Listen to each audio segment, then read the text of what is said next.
Yes bwana, hapa tuko Zanzibar sawa. Tuko hapa kama unavyoona hivi, umati wa watu umejaa sasa hivi.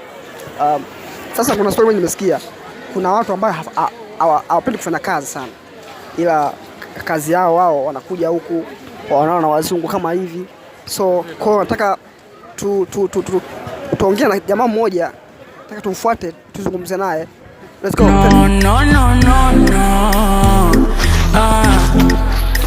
Uyana force na misi kuniendeshe range. Wasonipenda hata niomba vichange. Dunia duala ila ina. Bibi. Kama kawaida kabisa. Uhakika kabisa. Shwari kabisa. Kabisa. Mbona umepotea? Mimi baza nipo. Naona cheni nini?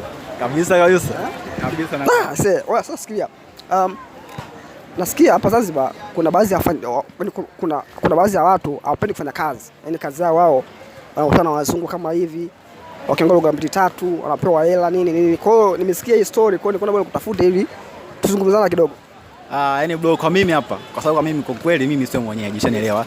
Mimi ni wakuja, yani kutoka tu bara. Ila kiukweli kwa jinsi nilivyosikia kwa Zanzibar wenyewe ni waliose wao ni hivyo, ni wavivu kikazi.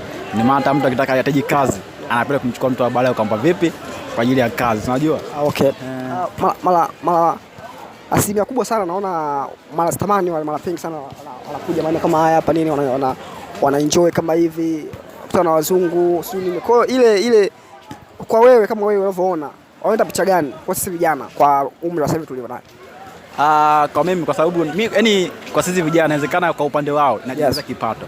Kwa hiyo kwa mimi kwa upande wangu siwezi nikafahamu kwa sababu inawezekana kwa upande wao inajiingiza vipato, ila ni kiufupi ile ninapendezesha Zanzibar kwa sababu watu wengi ambao wanakuja Zanzibar wanatamani kufika Folozani kukaangalia makachu, wanavyo kama makachu. Okay. Bwana, tuko na mshikaji hapa, katuelezea vizuri kabisa kuwa desturi yao jinsi ilivyo, desturi za huko. Ndio hivyo, tushajua. Let's go.